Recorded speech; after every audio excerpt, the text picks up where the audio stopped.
Hello, and welcome to another episode of the Defining Your Brand podcast.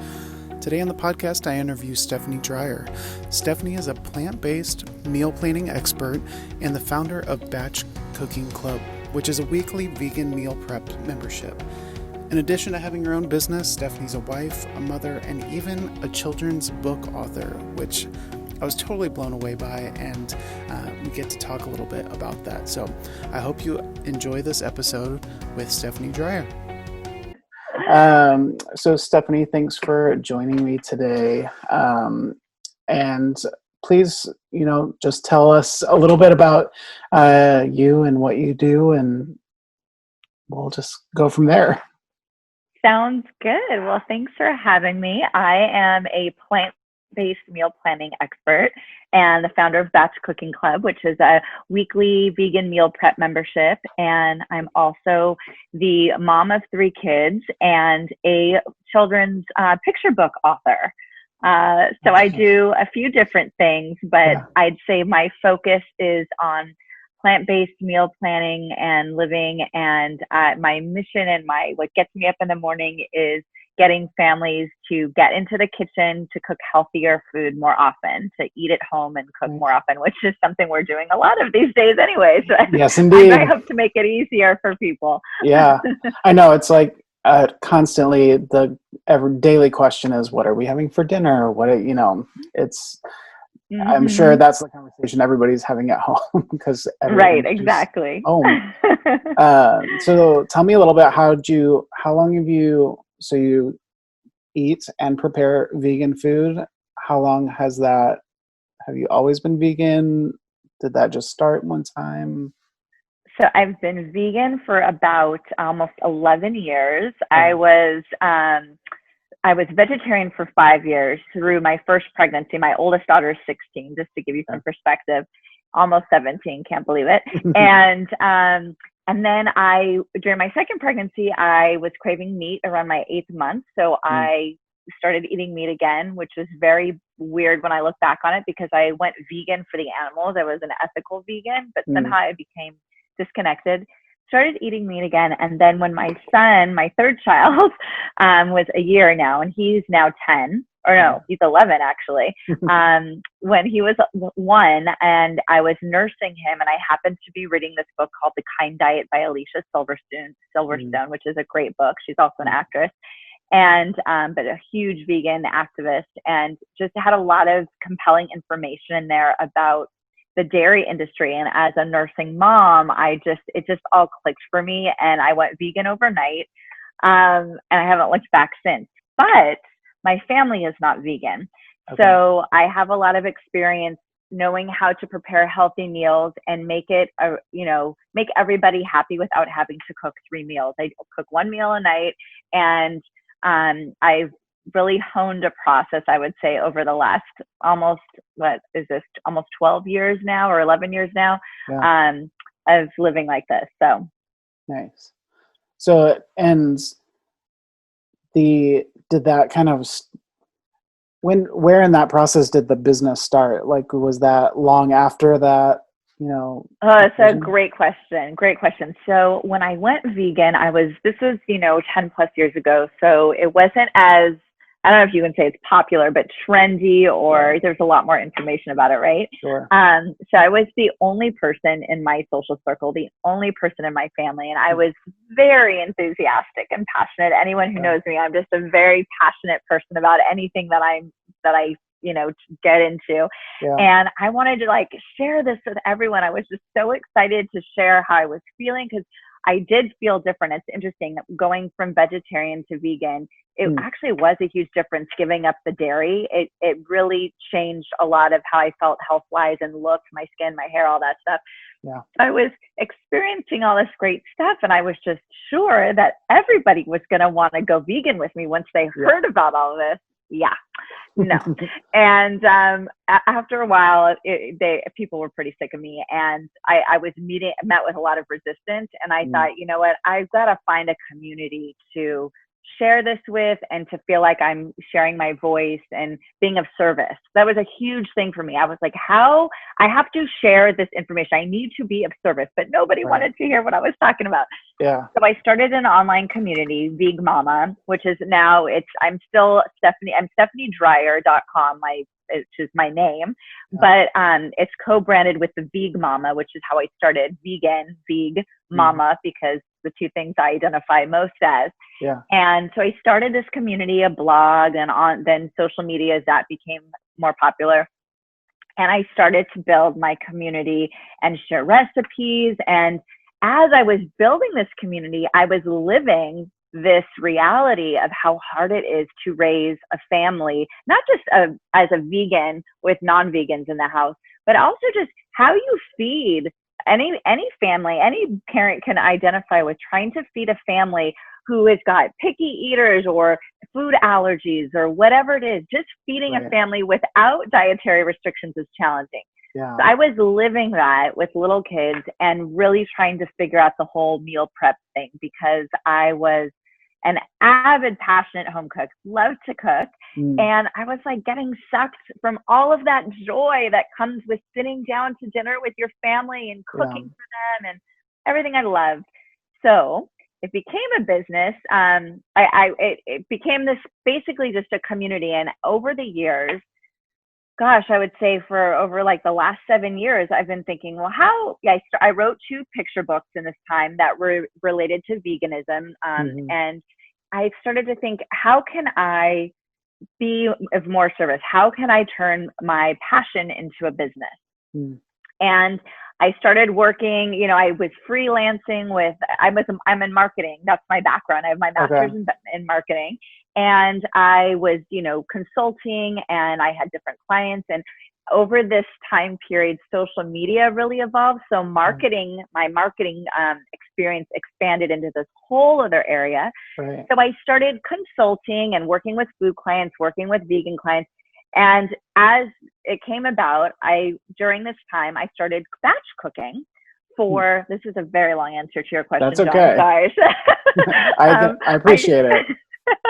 So as I started, consulting and doing this on the side, I started batch cooking, which is this, batch cooking isn't a new concept, but I think for how I approach it, it's different in that I don't get in the kitchen over the weekend and cook all my meals for the month. That's not, or the week. That's not what I'm trying to do. I'm just trying, as a busy parent, I just want to get in, or any busy working person, you want to get in, get some stuff prepped so that when you go to make your dinners or your lunches, it's easy and it's mindless and it's quick, and you have healthy things to grab easily without going for the junk food, right? Or the drive-through lane.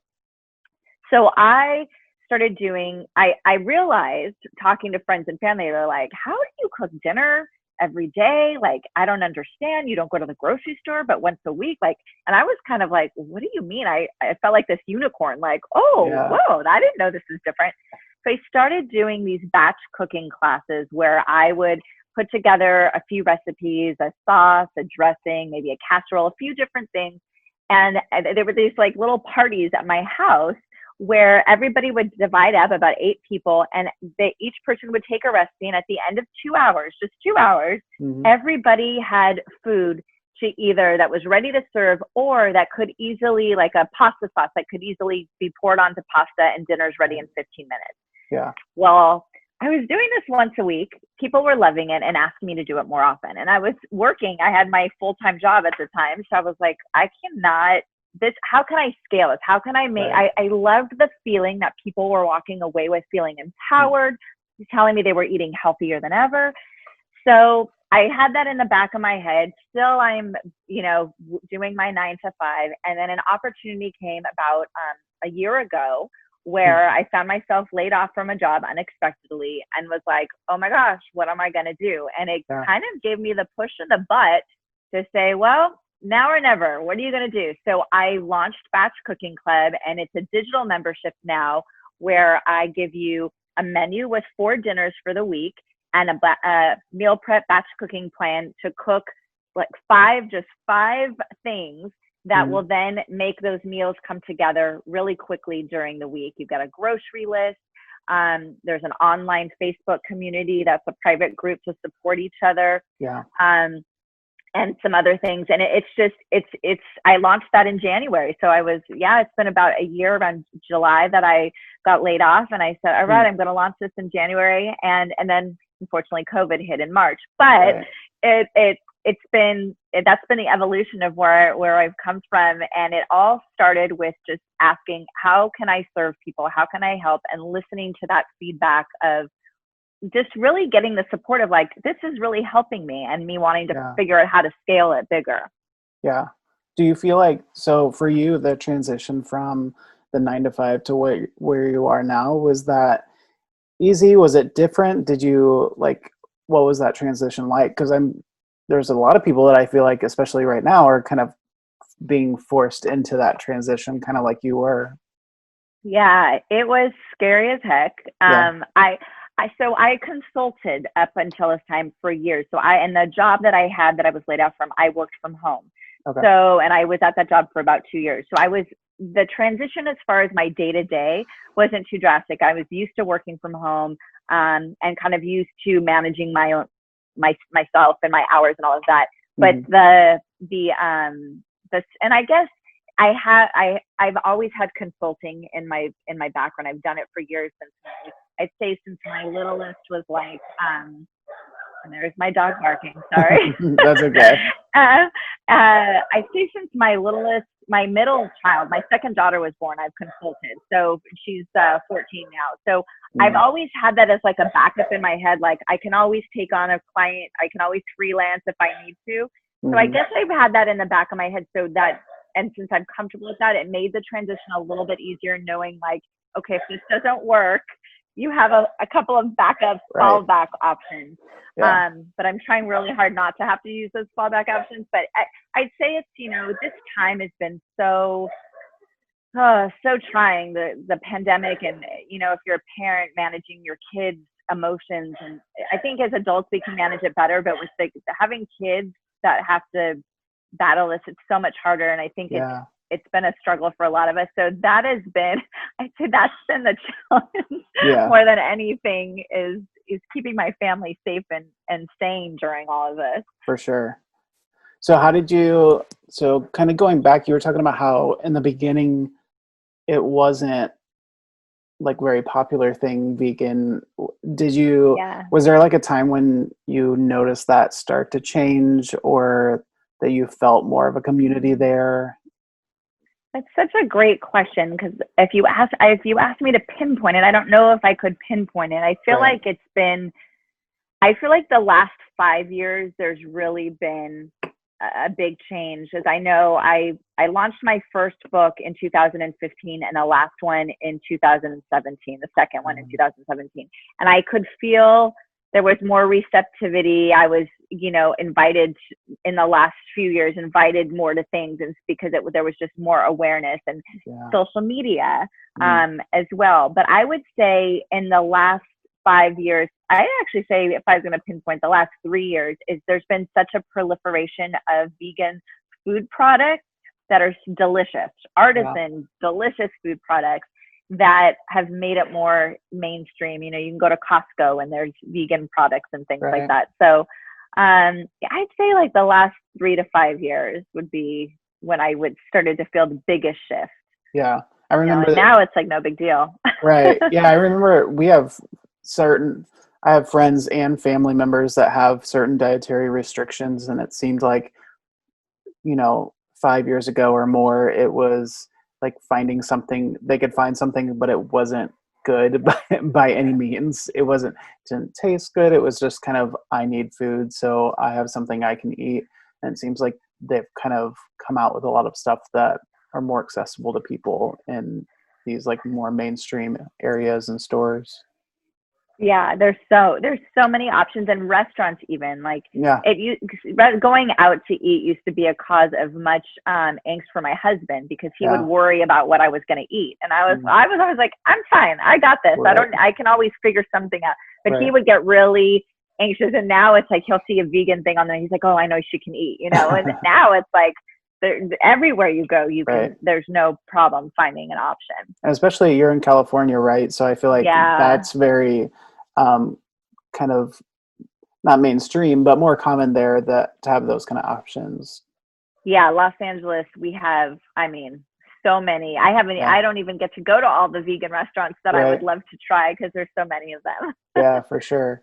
So you kind of touched a little bit on social media and the impact that it kind of had as you were learning as it was, because same for me, I've been doing this, my job, what I do for a little over 10 years now. And it's kind of was just, I remember Instagram, everybody thought it was like a camera roll, like a new thing. Like we're like, oh, people are seeing this. I didn't know what was happening. And now it's just so common. And so I'm curious, like, how did you see that impact your business, or, did it change the impact? Did you, see some kind of influence from social media on your business?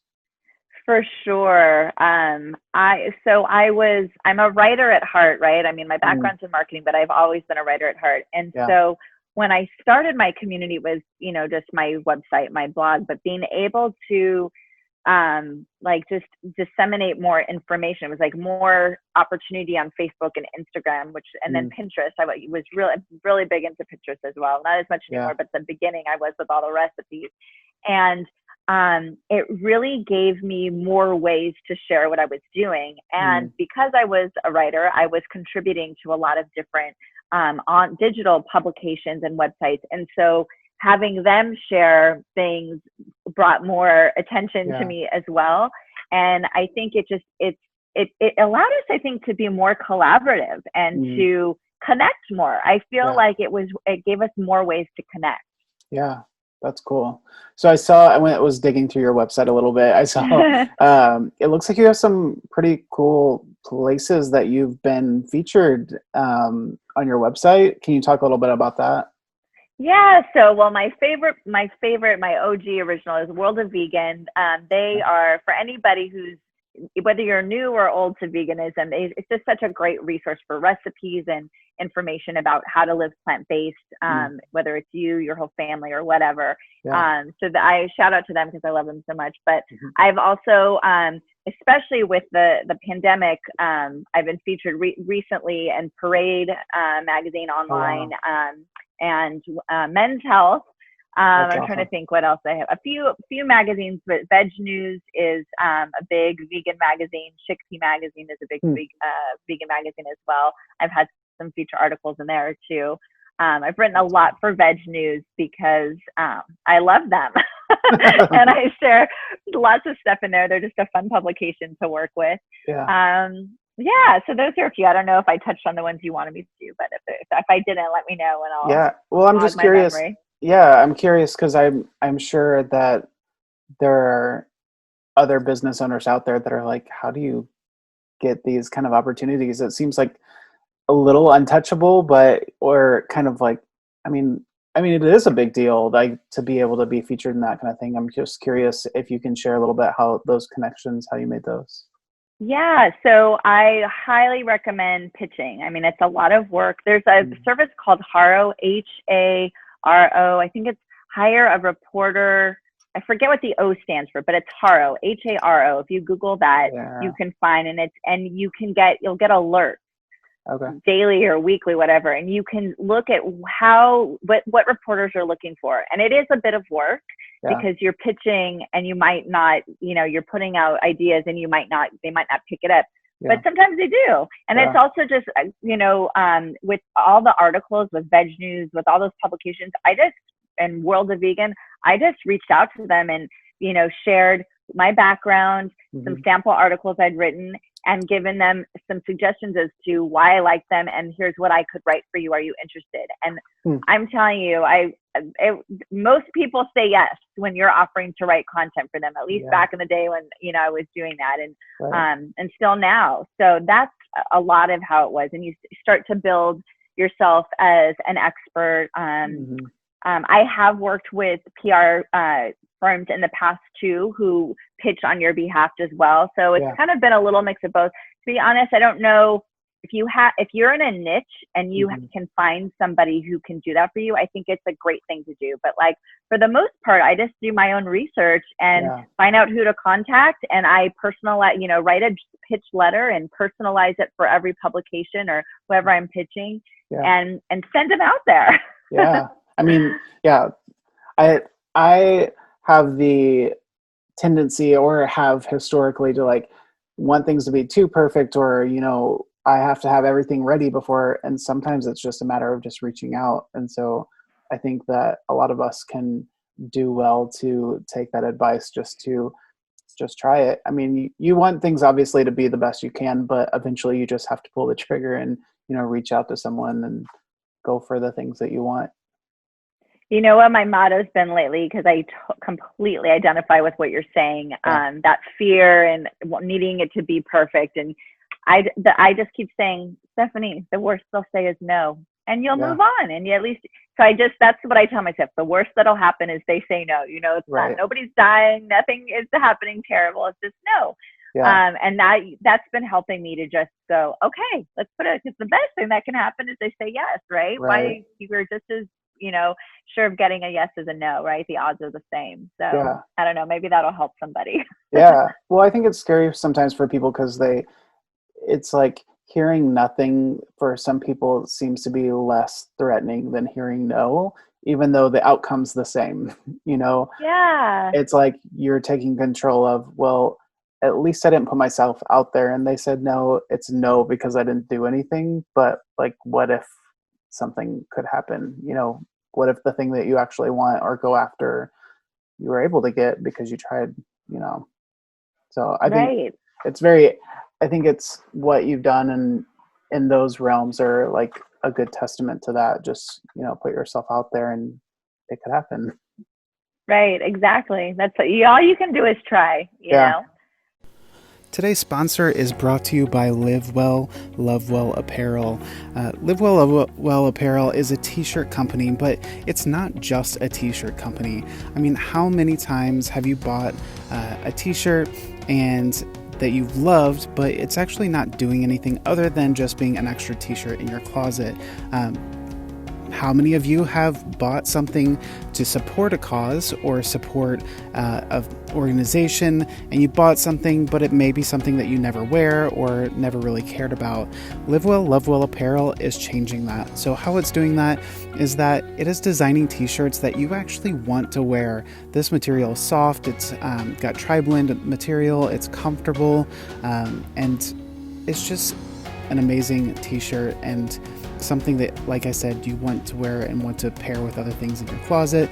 And not only that, but it's a company that gives back.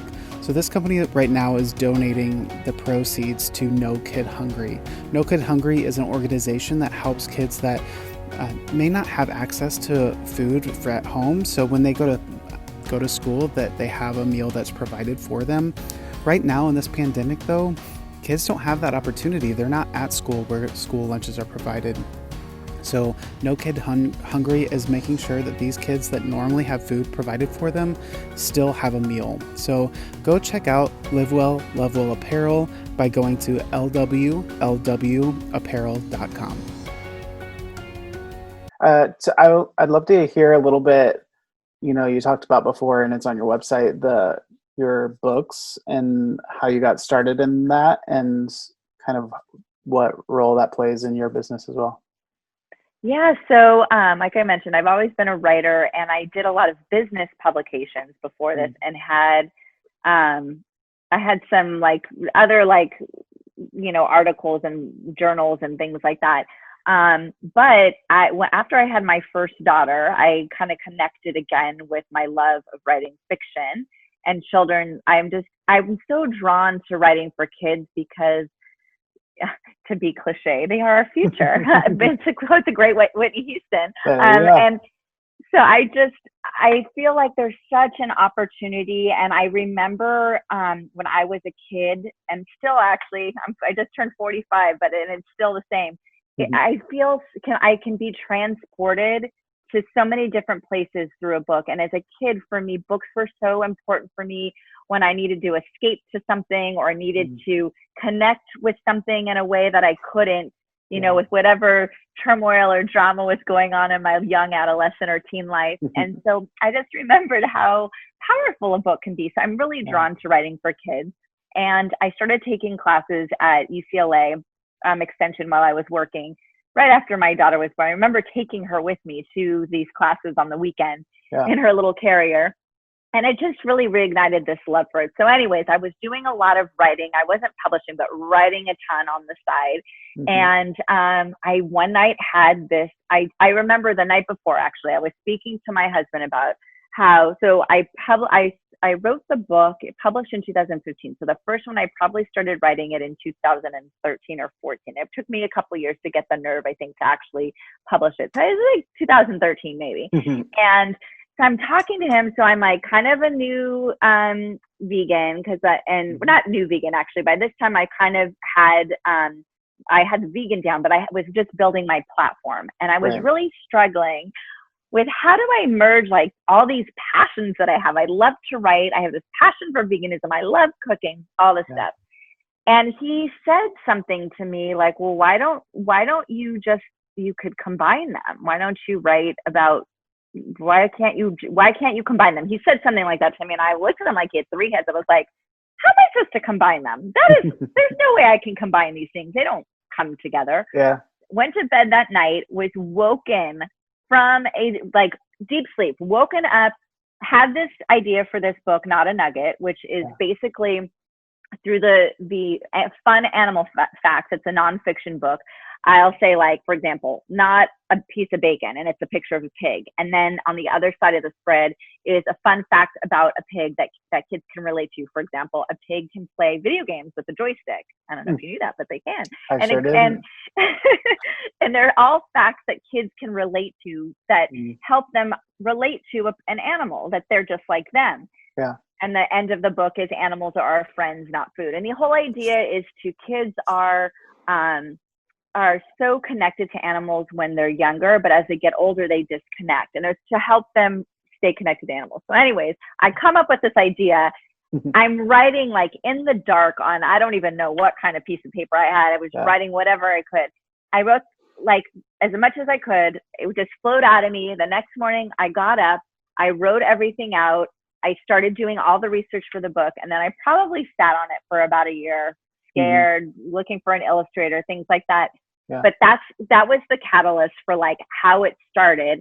And then I finally got the nerve and went for it and published the book and got a lot of great feedback. I was featured in some magazines. And then I wrote the second book a couple of years later, which is, so the first book was Not a Nugget, all the animals that we eat. Not a Purse is all the animals we might wear or have in our home, like leather goods and things like that, cashmere sweaters, stuff like that.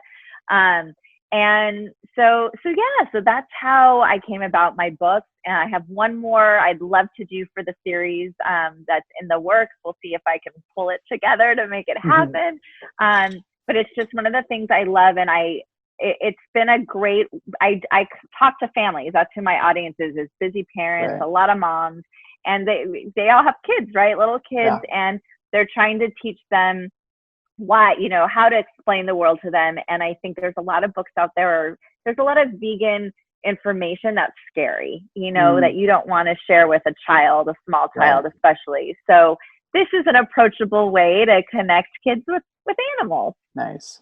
That's cool. So I'd love to hear a little bit more too, like about, you were talking about, you had a kind of like a marketing background. How have you like seen that impact your business? Because I'm sure, I mean, that's essentially all of us who have our own businesses. We're marketers, of our own business. So how have you kind of carried that over? So for me, I found it critical. Like, I don't think I could be where I am today without my marketing background, because it just gave me so many skills. And and my marketing background is a bit diverse, I started in broadcast advertising and promotions. And then I worked on, and I kind of stayed on the TV side and doing broadcast marketing there. But then I'm Hispanic. So I also segued into the agency side, and I worked with just regular, not TV clients, just regular clients in the Hispanic world, and then I moved into traditional marketing, then I moved into social media. And so I share all that to say my marketing background I've been lucky in that it's really evolved and expanded. So I've seen the media side, I've seen the social media side, I've seen the client side, I've seen the agency side. So I really have a great perspective and overview of how all the different parts work, because anyone who's an entrepreneur knows you wear so many hats, right? You have to wear all the hats.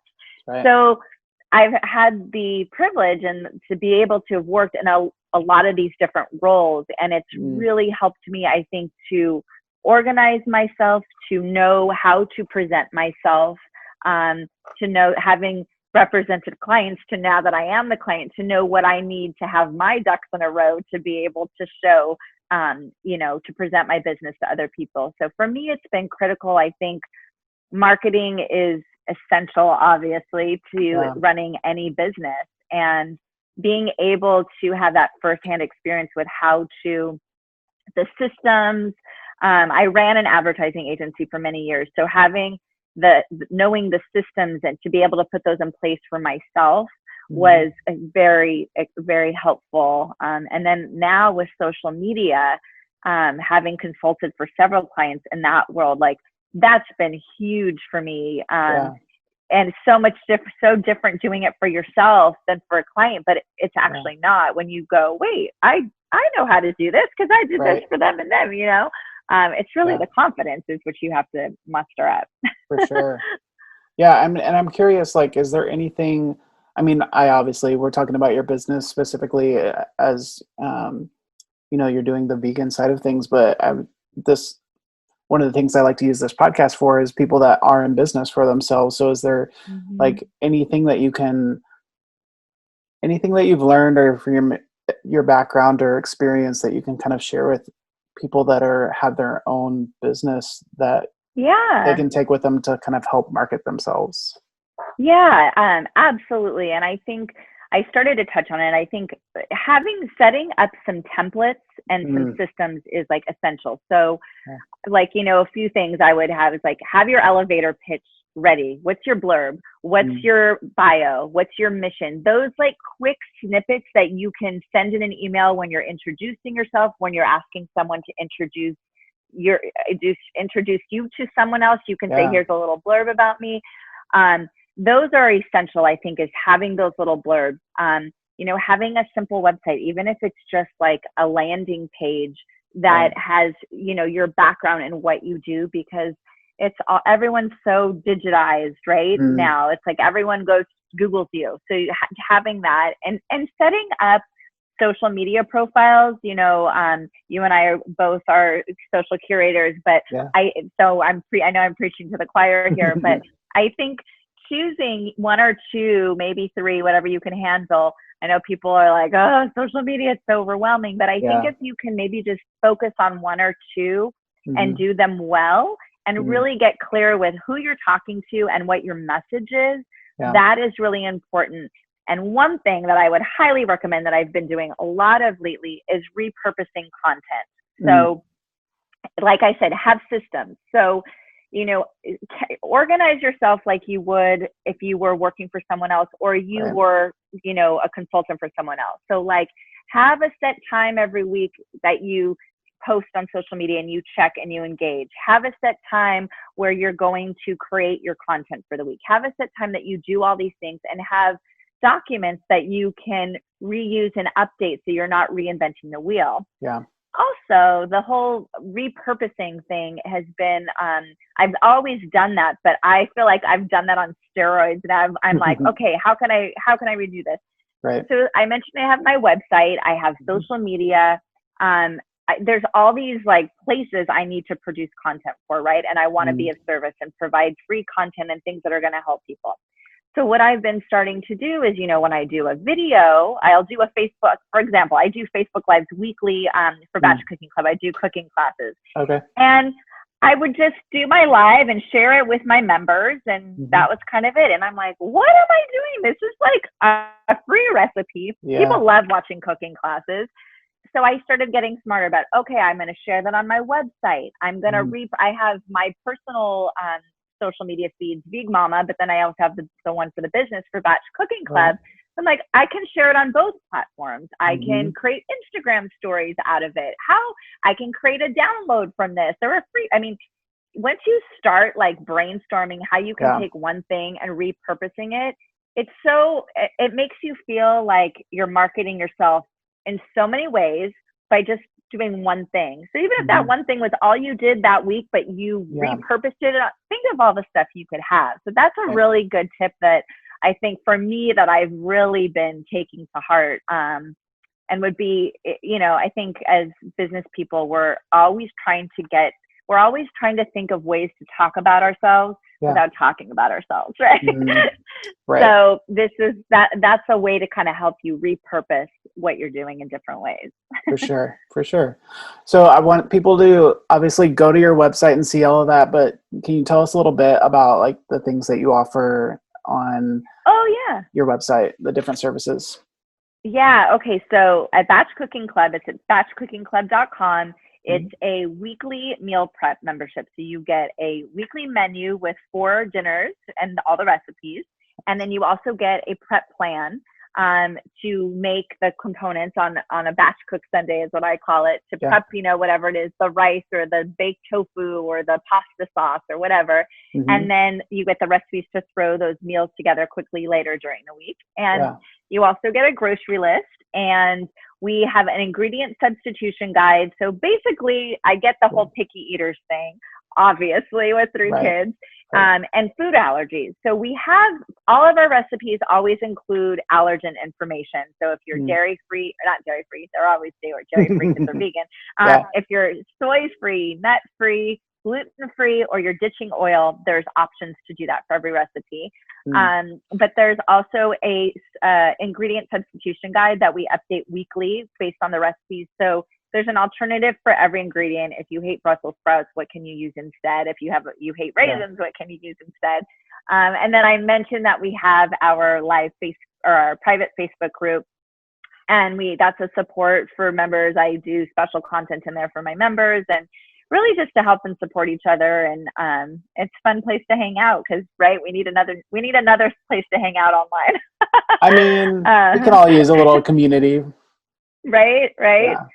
So that's what you get every month. And memberships start at just $10. Just $10 a month. You get all of that every week. So I think it's a pretty good deal. You don't have to think about 4 meals of the week, 40 meals for the month for like $10. That's basically what I was saying. And so the way I like to propose it is you get this menu and we suggest how you lay it out, but we also give you a blank one. So if you just want to take 2 of those recipes and then add them with yours, because I always say work in a night for leftovers, work in a night for takeout, so you don't have to cook every night, right? You don't need 7 new recipes a week. I mean, God bless everybody if whoever's doing that. I don't want to cook 7 new recipes a week. So it gives you some options to, at $10 a month, it's easy enough, or a low risk enough that you don't feel like, oh gosh, I didn't use every recipe this week. My membership's going to waste. You can feel like, okay, I'm going to mix and match and do it like that. Yeah. I mean, sometimes I'll even, if I find a recipe, I'll say like, okay, I'll use this, but I'll mix this in with it to make it my own, or use the same thing from a different meal, but fix it a different way with different spices. So it feels like a whole different meal, but it's the same ingredients. And so we do that. Yeah. We do that with in every week and every plan. There's one like recipe that's used 2 ways. So like, for example, we had vegan meatballs last week, I think it was, and we used them in lasagna pizza pockets for one meal, and then we use them in meatball subs with a caramelized onion dip and arugula and a different recipe. So so you made this big batch of meatballs, but you're using them in different ways. I think that's brilliant, obviously. And I think it's so great, a great way to work smarter, not harder. Get more for your batch. Right. Well, because I hear all the time people say, I like to cook a lot of meals at one time, so I can do just like you said, go and just grab something so I don't have to cook every meal. But there's so many people that I know that are like, I just can't eat the same thing every meal. And Right. so then it gets into I'm going to go through the drive-through, or I'm going to just eat something that's frozen. And so even to have leftovers and be like, I'll just make something different, fix it a little bit a different way so it doesn't feel like the same thing every time. It can be, kind of a game changer for some people. So that's all. Yeah, absolutely. Well, I'm hungry now from all this talk of food. Where can people find everything that you're doing? Your website, your social media, all of that. Yeah, thank you. So Batch Cooking Club, if you're interested in the membership, you can go to batchcookingclub.com. On Instagram and Facebook, we're Batch Cooking Club. And then personally, me, if you want to connect with me, which I love to do for anything, children's books, vegan, parenting, I don't know, whatever you want. I share a lot of meal planning tips and tricks and what I'm cooking over at Veegmama, which is VEEGMAMA at Instagram and Facebook. And then my website is Stephanie Dreyer, like the ice cream, DREYER, not the hair dryer, .com, StephanieDreyer.com. Awesome. Well, thank you so much for doing this. I hope, everybody goes and checks out what you're doing. I love your website and seeing everything on there and all the things that you're doing. And it's just a fun place to be. It feels very welcoming, and everything looks delicious and amazing. So thank you. Yeah, hope everybody goes and checks that out. Thank you so much. It was so fun chatting with you. Yeah, likewise. Well, go make an amazing meal for your family now. I will, guaranteed. Awesome. Thanks. Bye.